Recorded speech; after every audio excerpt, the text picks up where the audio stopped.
Hello and welcome. My name is Dr Raj Persaud and I'm a consultant psychiatrist based in private practice in central London. And I'm delighted to be joined now by Professor Anthony David, and we're both together at the annual Congress of the Royal College of Psychiatrists here in Edinburgh.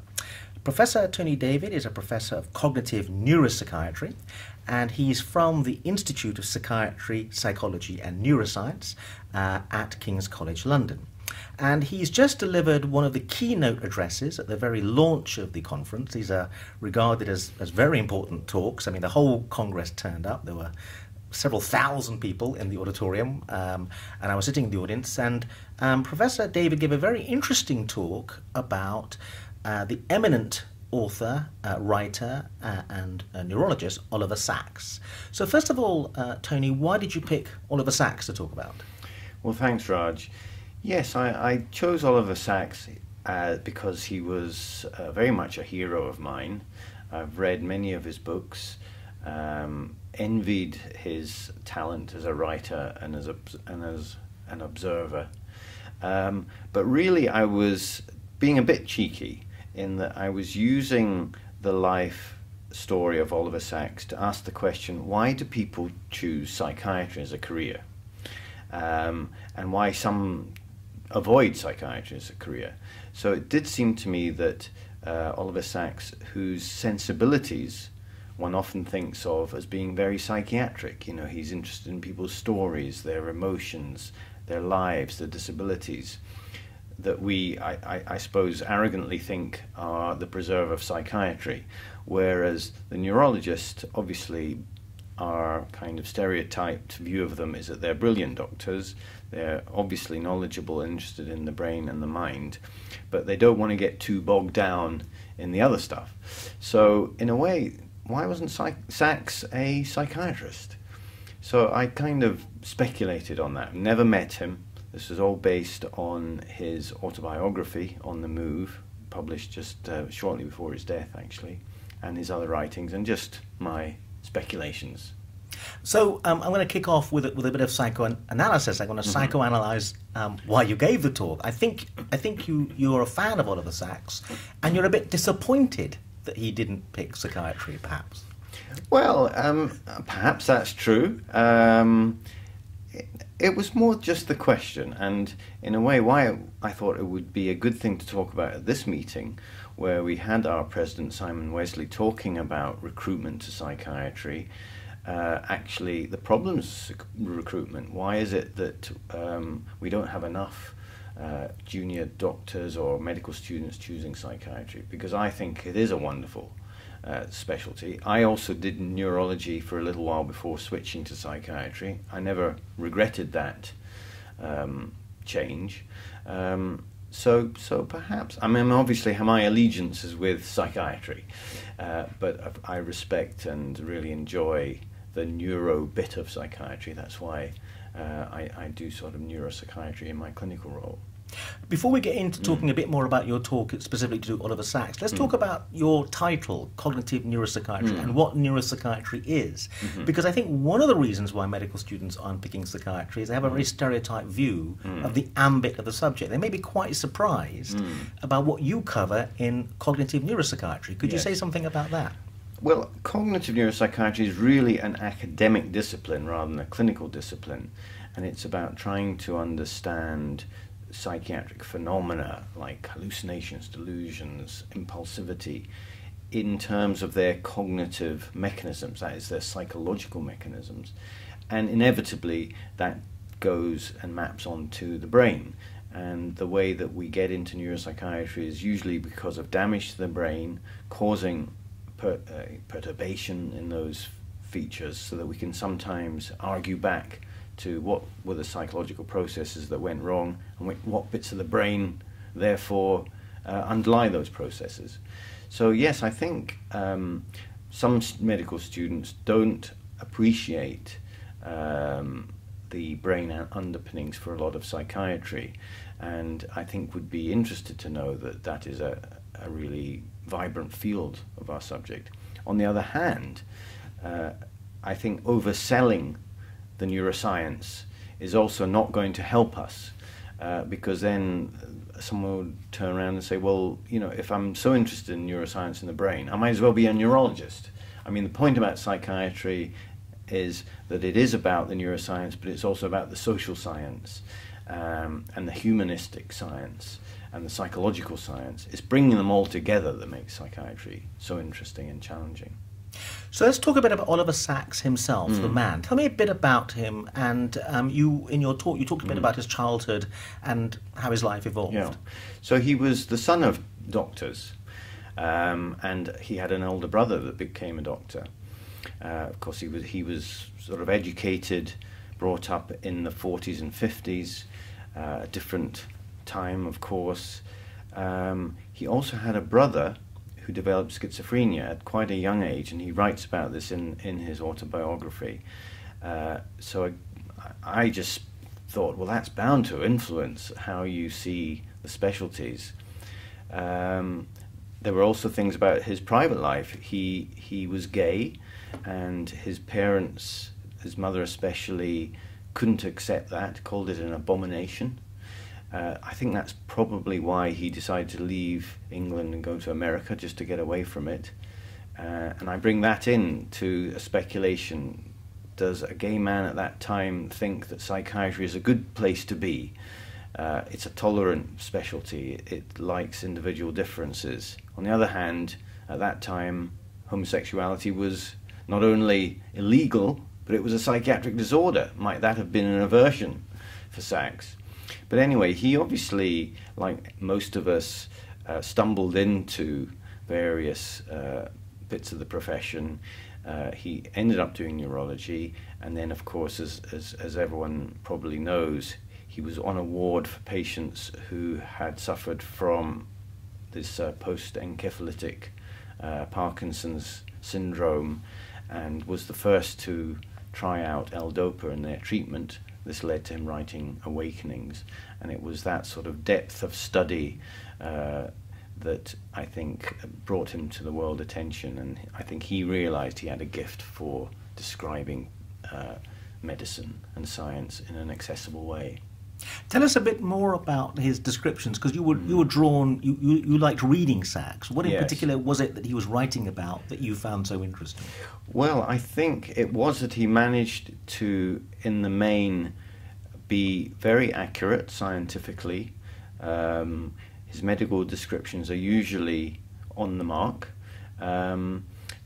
but through observation, and it was his very, very detailed and patient observation, he was able to uncover all sorts of other things. So it wasn't just the person's symptoms, but it was their reaction to them, and it was how their strengths as well as their weaknesses contributed to how they presented.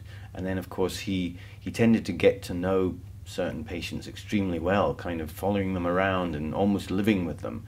So that brought him into contact with their social world, which he was often very good at describing as well.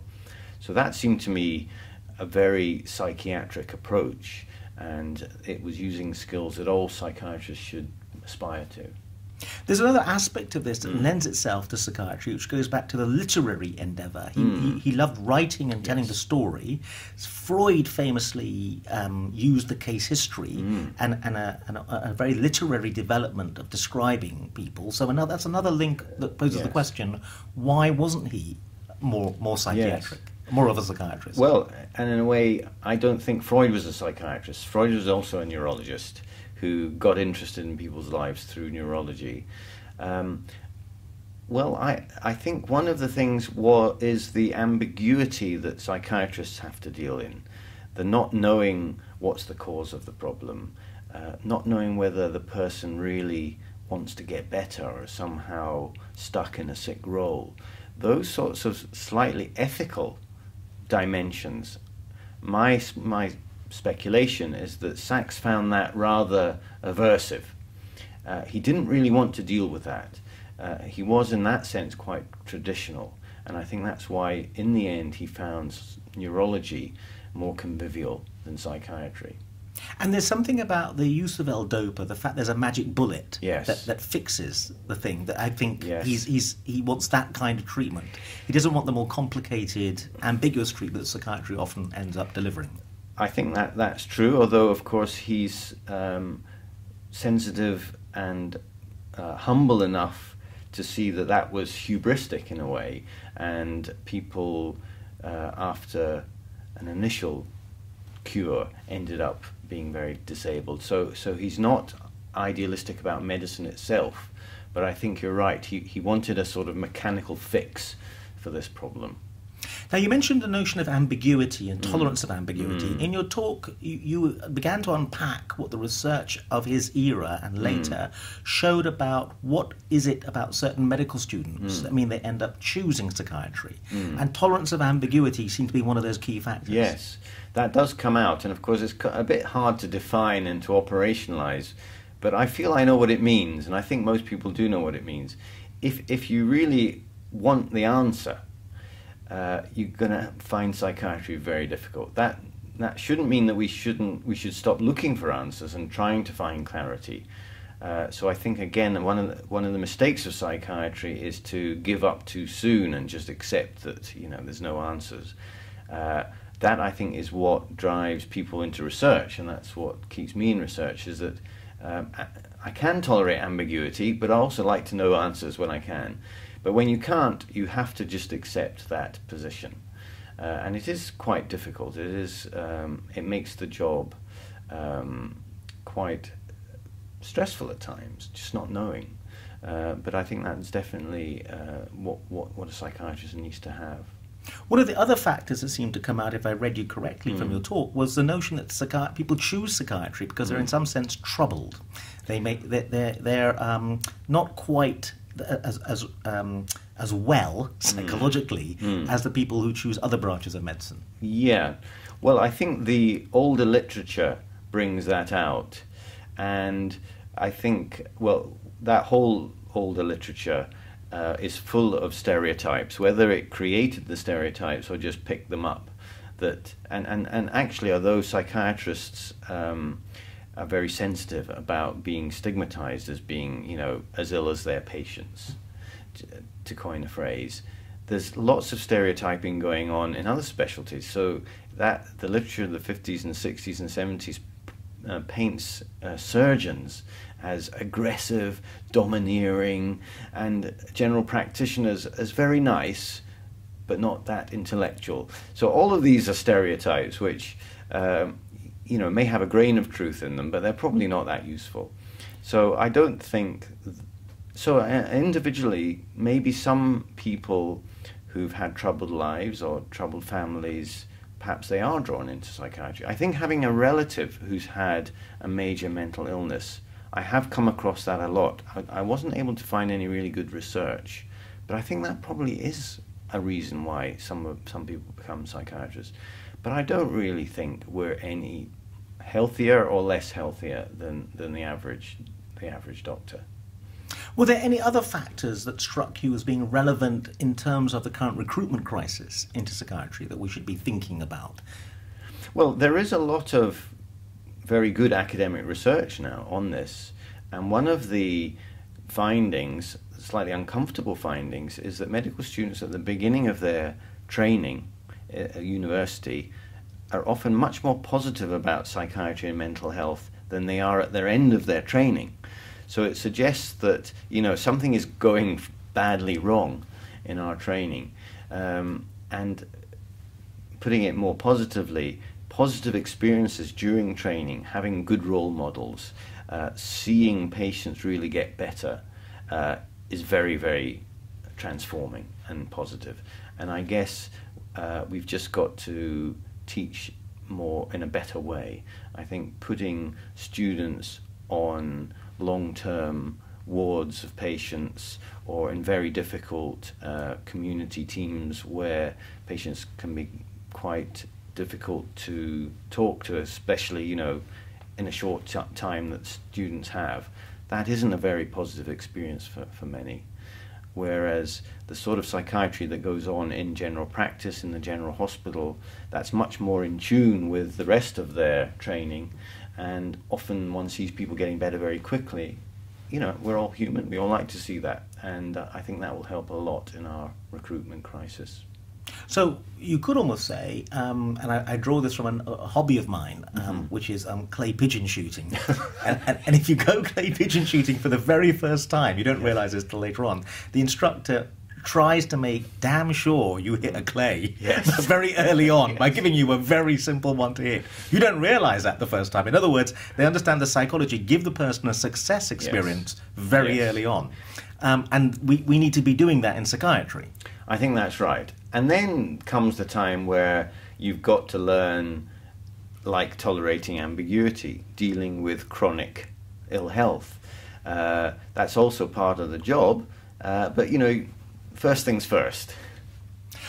Now, there was another very interesting part of your talk where Oliver Sacks himself developed some kind of illness. It's a bit unclear as to what it was, but it may have been a functional thing, which is a word we use to describe when people haven't got anything physically wrong with them. Can you describe a little bit about what happened? Because it's quite interesting when he himself has to think about himself with a disorder. What happens then? Yes. Well, I must pay tribute to John Stone, Alan Carson, and Joe Perthen, who wrote this very clever reappraisal of a book that Sacks wrote called A Leg to Stand On, and where he describes he was a very keen walker and climber, and he had this terrible fall where he avulsed the quadriceps muscle. It was very frightening, and he was in a plaster cast for a long time, and he had the experience, which again only he could describe in such detail and so eloquently, of feeling that just wasn't his leg. He couldn't even feel it, he couldn't move it, and trying to understand what had happened. And so he had lots of theories about what it was, and of course we know that the brain has a body schema, a sort of map of the body, which isn't a faithful representation of the body, as it were, in terms of its size and its coordinates. Partly it's to do with what bits of our body have the most sensory endings, which bits of the body are most valuable to us. So it's a sort of distorted model. So we know that can go wrong. And we know that the right parietal lobe of the brain is very important to our body schema, body image.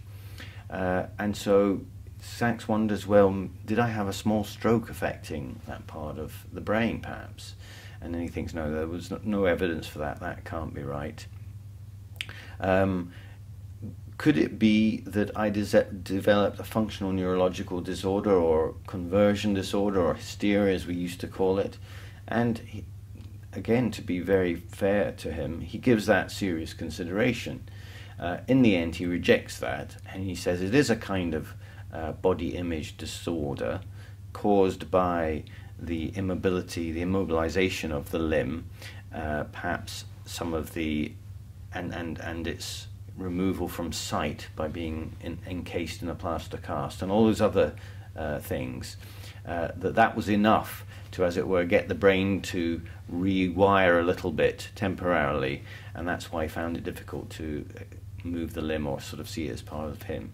What John Stone and colleagues said, well, no, this is just like having a functional neurological disorder when a patient comes into the neurology clinic saying, I can't move my leg, I'm weak down one side, I think I might have had a stroke.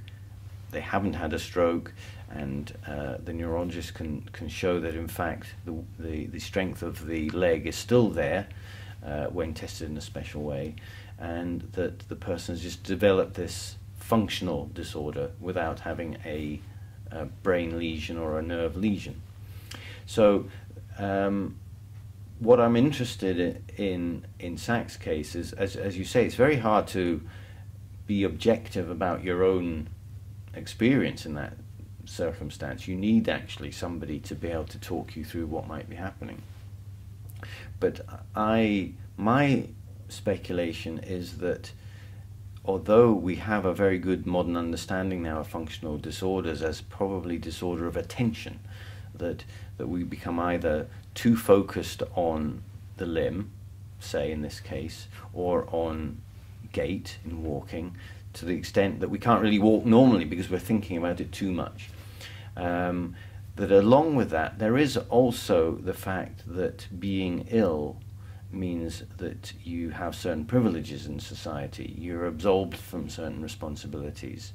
And for some people that just is too intoxicating. And I think that the psychiatrist has to take into account those sorts of social influences as well as understanding very sophisticated models of the brain and somehow put it together. My speculation was that was just a step too far for Oliver Sacks. He didn't really want to go there, and that's why he was not really a psychiatrist. Some people say that one of the best experiences a doctor can have to help improve them to be better doctors is to be a patient. Yes. To experience being a patient. And he experienced being a patient there. Yes. What do you think about the impact it had on him? And do you think, because I don't think it was a very pleasant experience at all for him. And I'm wondering whether it actually made him a better doctor or not. Yes.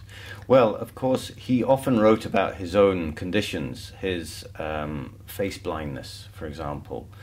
And then he had a simple ocular blindness that turned out to be a fatal condition in the end.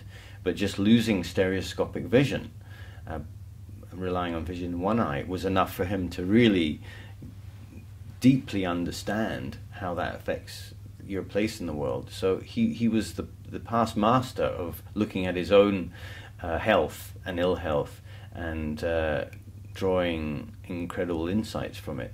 So yes, I think that's a positive lesson we can make. Now, he was great at storytelling. He was also great at seeing the story. I mean, doctors, unfortunately, as a result of their scientific and medical training, start to see people as cases in the sense of a disorder of the liver or a disorder of the brain, and they maybe because they're busy and it's difficult to keep all the information in. But he could see the story, and it was it's interesting how unusual it is, because there are cracking stories in neurology all the time. How few there are the doctors that can come along and see the story and then tell it. And the same applies to psychiatry. I would actually argue we have even better stories in psychiatry than they have in neurology, and yet very few people are able to see the story and also tell it. Yes, I mean, I think there are a few critics of Oliver Sacks, and they say he was a bit too fond of the story, and sometimes the patient fit the story rather than the other way around. I think that's a bit unfair. But it is the danger of the storytelling appetite, isn't it? And that was one of the criticisms of Freud and that case history approach. Exactly, it is. And again, some people say that Freud bent the truth a little bit for a better story. I think that's a danger. Again, in psychiatry, well, I think every patient is an amazing story, and I think when one's seeing patients with trainees, I think that's something that we can do, is to just bring out the uniqueness and the interest, even in a, as it were, ordinary patient, common or garden patient. Nobody's common or garden, they've all got an interesting story. Again, we don't always have happy endings, and we don't always resolve things, and that sort of ambiguity probably doesn't lead to very good books. The other thing is, there have been a lot of other people who've tried to do Oliver Sacks type books, and then you realize how good he was as a writer, that even with some very good material, not everyone can bring it to life in the way he could. And stick to the science. That's the tricky bit. Always bringing it back to the science, making sure he's up to date with it. I mean, again, people sometimes criticize him because he got some of the facts slightly wrong, but I think usually he got it broadly right, and that is important, because it's an educational function as well. I want to go back to this point about the fact that the patients do have fascinating stories, and going back to the recruitment crisis, there is something really odd happening if we're losing people despite the fact they're gripping stories in the outpatient department with every patient and on the wards. And is it something about the institutionalized way in which psychiatry is practiced that squeezes the story out of the system? So unfortunately, because people are too busy, they're ground down by clinics that are too full, and they're constantly wrestling with risk and MDT meetings and so on, that we're losing the story. I think you've hit the nail on the head. I think a lot of people would agree with you. They'd say, yes, I know these patients are incredibly interesting, and I wish I had more time. I wish I was able to really find out what's going on, but I've got to do the checklist and the tick box. I'm sympathetic to that. I think we all feel it. But on the other hand, we do have more time than other specialists. Again, that's a great selling point for psychiatry. We just have more time to do that. We've got to resist those other pressures. We've also got to, I think, fight to make sure that we're teaching our students and remaining up to date and skilled at eliciting the sort of information that is about making people come alive, finding out what makes them different, rather than taking the easy option of just saying, yes, they fulfill a certain diagnostic criteria. That's partly our fault, because it's partly a kind of easy and safe way out, rather than really finding out what's going on underneath. It's impressed me that you're such a fan of Oliver Sacks, because you're very much at the very rigorous hard end of the science of psychiatry. And normally people at that end are very suspicious or antagonistic to popularizers, because they say popularizers are skating over the truth and they're getting it wrong. And isn't it that we need people like Oliver Sacks to help with recruitment? Because we need people who get it right scientifically, but tell a story. Because a lot of people are choosing medicine because they saw George Clooney in ER, for example. It's the story or the fiction, but if it can be accurately portrayed, that will inspire young people to pick the subject up. I think that's right. And I think although he tells a good story, he isn't a simplifier. He doesn't tell simple stories. The attraction of the stories is their complexity. So I think people who like that sort of writing have already sort of gone halfway there. Yes, anyone can simplify a story and make it rote. But I think that was his great skill and talent.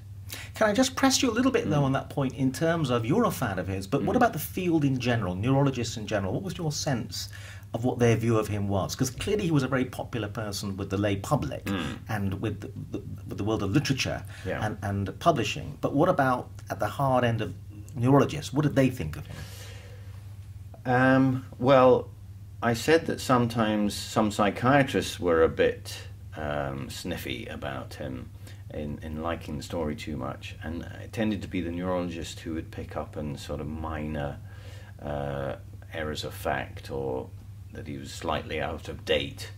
But I think neurologists do like Oliver Sacks. I think the problem for neurology is its hyper-specialization, and there's not enough of the general neurologist anymore. In fact, as we were talking before the interview, that there is a sort of subspecialty talked about in America of the cognitive neurologist, and that also exists in the UK, although we're not so keen on that, and we have more of a tradition of the neuropsychiatrist. But so I think neurologists are quite happy with Oliver Sacks, but then sometimes their neurology is actually very distant from the brain and behavior. It's about the action potential or the basal ganglia or whatever. So one final question, if people were new to Oliver Sacks, do you have a recommendation as to which book they should try first, and how, do you have any signposts to their journey into the Oliver Sacks oeuvre? I think starting with Awakenings is probably the best place to start. That's where he started, and it all comes from that. You're discovering the patients, their response to treatment, the disappointments, the joys with him. I think that really is very, very, very, very good. And then the Anthropologist on Mars is also very accessible, and the idea, I think, is very current, very modern. This idea about rather than seeing everyone as disabled or impaired, but more seeing people as all different, and sometimes impairments can be an advantage. Again, not to go too far and romanticize, which is, I think, another danger and a pitfall, but at least not to write everybody off before we've got to know them. Professor Anthony David, thank you very much indeed.